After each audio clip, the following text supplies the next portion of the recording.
Hello guys, now I thought I'd just make one more video just to finish up the first time I went to Thailand and the holiday that I had with my friend there. Now we spent the bulk of the time in Pattaya, which I found a lot better than say Bangkok, bit more laid back. The femons weren't completely all stunners, but they were still damn attractive.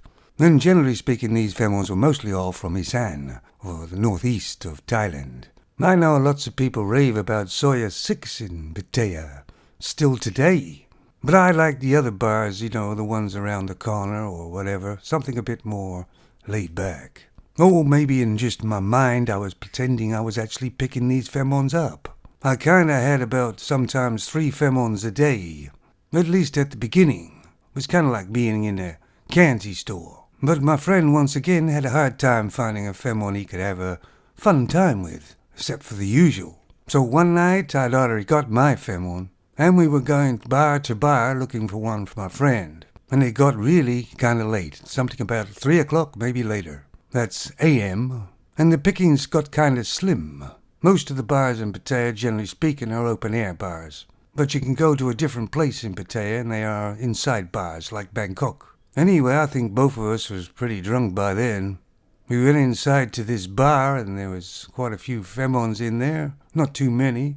One of them came over and approached us, and seemed to be quite pushy. Anyway, my friend took an interest in this femon, and she only wanted 200 baht to go back to his hotel. Of course, that should have been a red flag, but we were too drunk. And as my friend was a cheap Charlie, he said, okay. So the next morning, and once again I had my femon still with me, and I met my friend down for breakfast, but his femon had already gone. He said he'd talk about it later. So as traditional, I bought my femon breakfast and then she kinda left. And apparently the femon that my friend took the night before, the early morning, when they got back to the hotel, she kept on going to the toilet every 5 minutes. Sort of every time something was gonna happen, if you know what I mean. My friend got kinda suspicious even though he was quite drunk. Then he finally found out she was a ladyboy. Well, my friend got kinda annoyed with her, and anyway, there was a bit of a sort of hassle, but in the end, he paid her 300 baht just to leave. Which was a good outcome because ladyboys can turn quite nasty. And he found out every time she went to the toilet, she was using his razor to shave. So, again, another failure for my friend. But he swore me to secrecy, not to tell our friends when we got back to the UK. And I said, yeah. And I never did tell our friends. But now it doesn't really make any difference. Some of my friends aren't around anymore. And that was a very long time ago. He'll forgive me, I hope. But he made sure I knew nothing happened. Nothing. But you sure gotta be careful. They do look pretty femon-like. So anyway, we went to an island for about 4 or 5 days. It wasn't Koh Samui, it was a smaller island. Very laid back. We got a hut near the beach with just a fan and just the basics with a couple of beds in it. I think it was 300 baht a night. It took about 4 hours to get to the island by fishing boat. It had a couple of bars on there, but there was no femons, if you know what I mean. The only femons on the island were the ones that other Falang had brought there.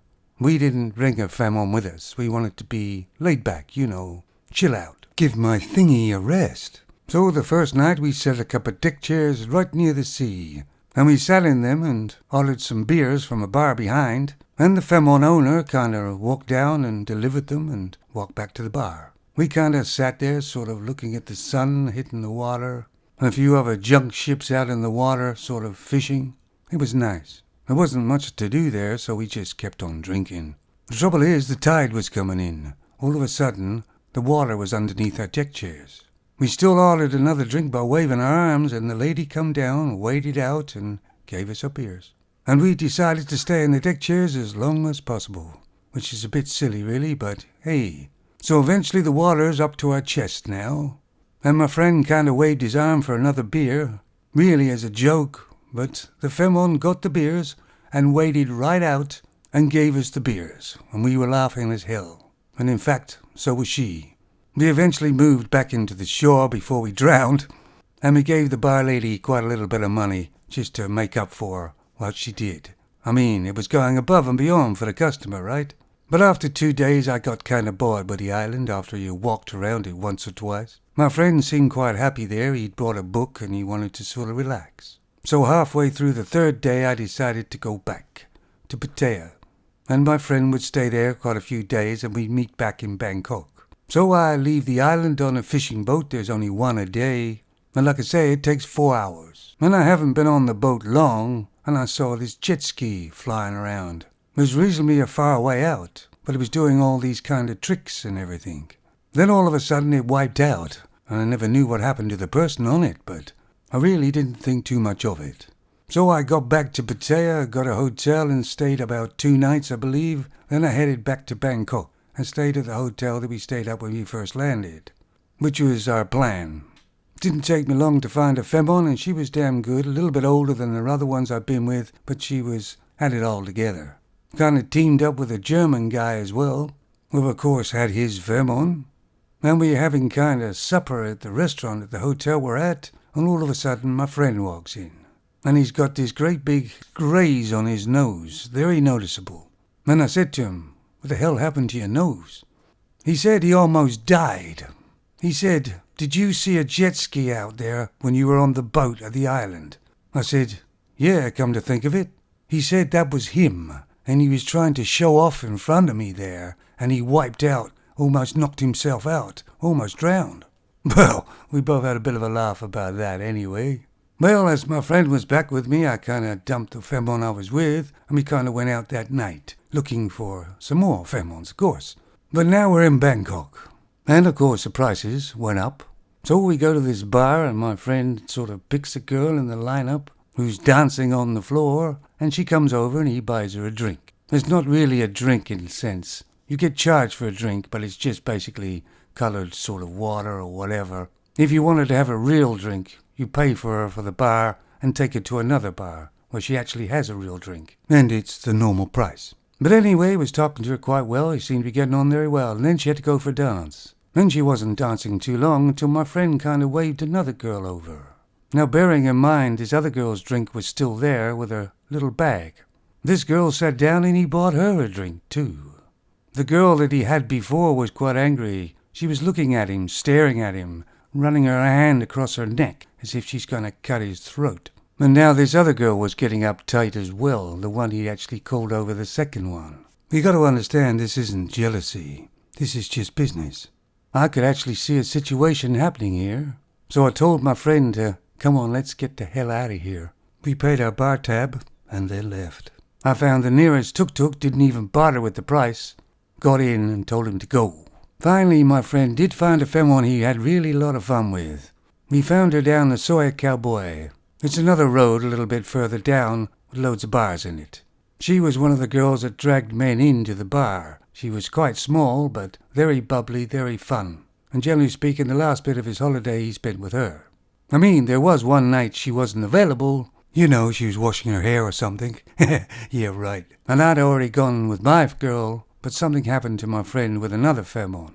I guess he had refused to pay or didn't want to pay the amount. So she went to her bag and got a box cutter and held it to the inside of his leg, about where the main artery is, and said something like, "You pay." And thank God my friend did. She didn't rob him, she just wanted her money for services provided. But all in all, it was a great holiday, one to remember. And I decided right then and there I'd have to come back as soon as possible. It wasn't just the access to these nice-looking femmes. There was something else about Thailand. Maybe it was the smells, the hustle-bustle. The people's attitude was so different. It just seemed to be full of life. And it kind of cemented the idea when I got back to the UK, which was dull, miserable, and everybody was the same. And it would probably be about 9 months, maybe longer, before I got back there, with the money that I'd saved, and an English teaching job in Bangkok with the ECC, which most English person can actually do. They just want English speakers. I had some experience in teaching, though, a couple of minor certificates, which maybe helped. But of course there is a difference between going somewhere and living there and working there than being on a holiday. My friend never actually went back to Thailand. He actually got married. In fact, I still believe he's married today. But I bet he never told his wife any of the stories in Thailand. One quick story I'd like to tell you when I was on holiday with my friend there the first time. This taxi driver, or I can't remember, maybe a tuk-tuk driver, took us to this place one night where he had to knock on the door. and we kind of went in there, and it was like a bar, but there was nobody else in there except us. And then they locked the door behind us, and we thought, hang about. They asked if we wanted a drink, and we said, yeah. And we got our drinks, and he said, you're looking for some femons? We said, yeah. So he told us that it's 1,000 baht, and he can get any femon you want.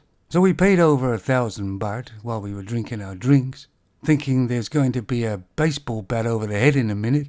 And this man went over to a button and pushed the button. It was like a fire alarm went off. And he sat us down in front of this big curtain that's like when you get to the cinema, used to, not as big.